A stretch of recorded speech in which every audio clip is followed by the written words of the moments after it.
Paris in the 1700s was the beating heart of Europe, a city of 500,000 souls, the largest on the continent, a place where ideas, art, and revolution simmered beneath gilded rooftops and narrow, shadowed streets. In this video, I use modern AI tools to bring historic paintings, engravings, and prints to life, allowing us to shift perspective, change camera angles, and move through the same scenes in ways their original artists never could. We'll walk the bridges, peer into markets, and stand before palaces exactly as Parisians experienced them 3 centuries ago. This view shows the Isle de la Cité in Notre Dame. This view shows the Isle de la Cité, the island at the heart of Paris, crowned by the twin towers of Notre Dame. By the 1730s, the island was a dense tangle of medieval streets, half-timbered houses leaning precariously over narrow alleys, markets spilling onto the pavement. The cathedral loomed above it all, its Gothic facade blackened by centuries of soot and smoke. The foreground is packed. Market stalls selling fish and vegetables, clusters of nuns and priests, children darting between carts. The midground shows the Parvis, the open square before Notre Dame, where crowds gathered for executions, processions, and public announcements. The background, the cathedral itself, its rose window glowing faintly in the afternoon light. The smell here was overwhelming: fish from the nearby market, incense from the cathedral, human waste from the overflowing gutters. The noise was a low roar.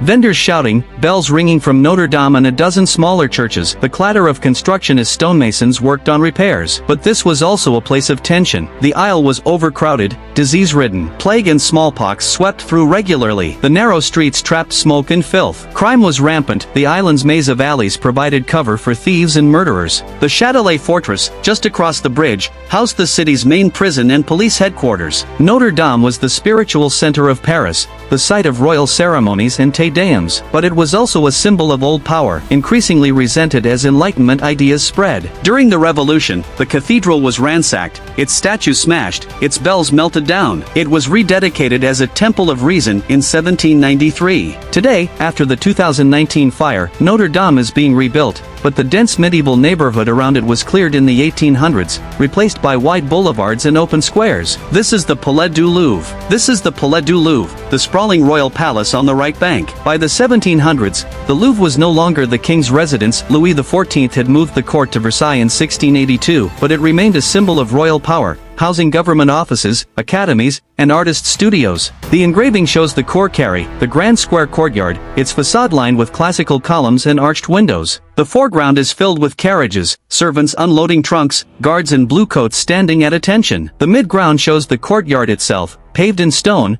gleaming wet after rain. The background, the palace wings stretching into the distance, their rooftops bristling with chimneys. The Louvre was a hive of activity. Artists lived in the upper galleries, their canvases propped against the windows. The Académie Royale de Peinture et de Sculpture held exhibitions here, the famous salons that drew thousands. The streets around the palace were crowded with bookshops, printmakers, and cafes where intellectuals debated the latest philosophies. But the palace was also a place of danger. The neighborhood was rough, home to gamblers, duelists, and debtors seeking sanctuary. The Louvre itself was crumbling in places, its maintenance neglected as the king focused on Versailles. Fires were frequent. In 1720, a blaze destroyed part of the western wing. The Louvre mattered because it was a repository of culture and learning, even as the monarchy retreated to the countryside. The collections here, paintings, sculptures, royal treasures, were the seeds of what would become the public museum. Today, the Louvre is the most visited museum in the world, its courtyard now dominated by IEM Pays Glass Pyramid. This view shows the Place de Grève.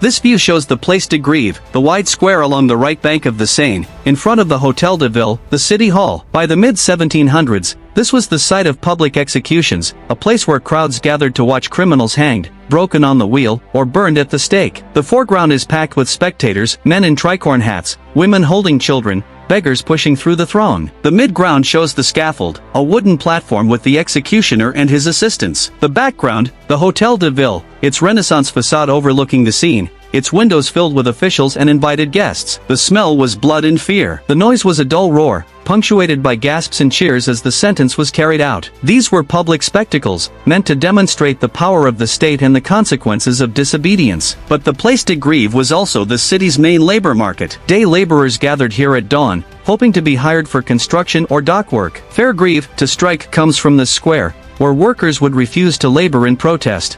Tension simmered constantly. Crowds could turn violent, especially if they sympathized with the condemned. In 1750, riots broke out after a series of child abductions. Rumors spread that the police were kidnapping children for the king, and the Place de Grève became a battleground. During the Revolution, the Place de Grève saw the guillotine. Hundreds were executed here, including royalists, aristocrats, and eventually revolutionaries themselves. Today, the square is called the Place de l'Hôtel de Ville, a peaceful plaza with fountains and benches, a site you can still visit. This is the Palais Royal.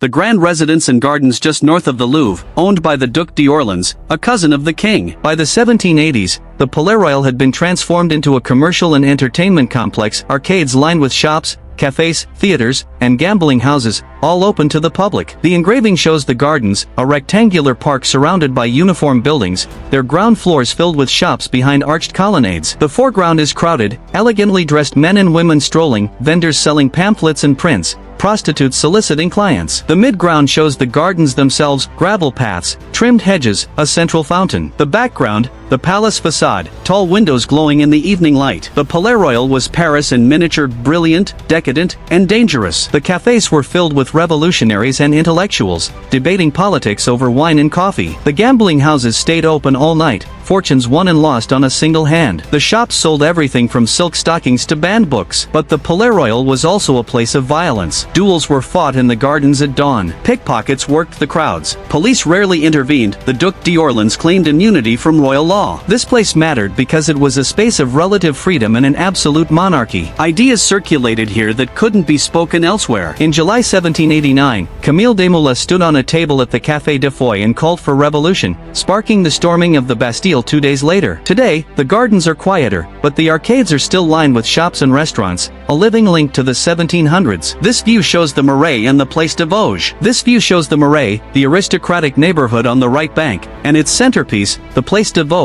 then called the Place Royale. Built in 1612, the square was a perfect rectangle of red brick and stone, its arcaded walkways surrounding a park of grass and trees. By the 1750s, the Marais was the height of fashion. Nobles lived in grand hotels, particuliers, private mansions with courtyards and formal gardens. The streets were cleaner here, paved in stone rather than mud. Carriages clattered past, footmen in livery running ahead to clear the way. The foreground shows elegantly dressed figures strolling under the arcades, browsing shops that sold jewelry, wigs, and imported fabrics. The mid-ground is the square itself, dueling grounds in the early morning, a place for promenades in the afternoon. The background, the uniform facades, their steep roofs and tall chimneys, smoke rising into a gray sky. But even here, tension simmered. The aristocrats of the Marais were insulated from the poverty of the outer neighborhoods, but they couldn't ignore it. Beggars lurked at the gates. Crime crept closer. The great houses were expensive to maintain, and many noble families were drowning in debt. The Place Royale mattered because it was a symbol of royal order and aristocratic privilege. But by the 1780s, fashion had moved west to the Faubourg Saint-Germain, and the Marais began its long decline. During the Revolution, many of the hotels were seized and subdivided into workers' housing. The Place Royale was renamed the Place de Vosges in 1800. Today, it's one of the most beautiful squares in Paris, surrounded by galleries and cafes, a site you can still walk through and imagine as it was. Standing here, looking at these scenes brought to life, the past feels impossibly close. You can almost hear the vendors shouting, smell the smoke and the river, feel the press of the crowd. Paris in the 1700s was a city on the edge, beautiful and brutal, brilliant and broken, a place where the old world was dying and the new world was being born. If there's another city, another moment, another scene you'd like me to reconstruct, let me know in the comments. Again, thank you so much.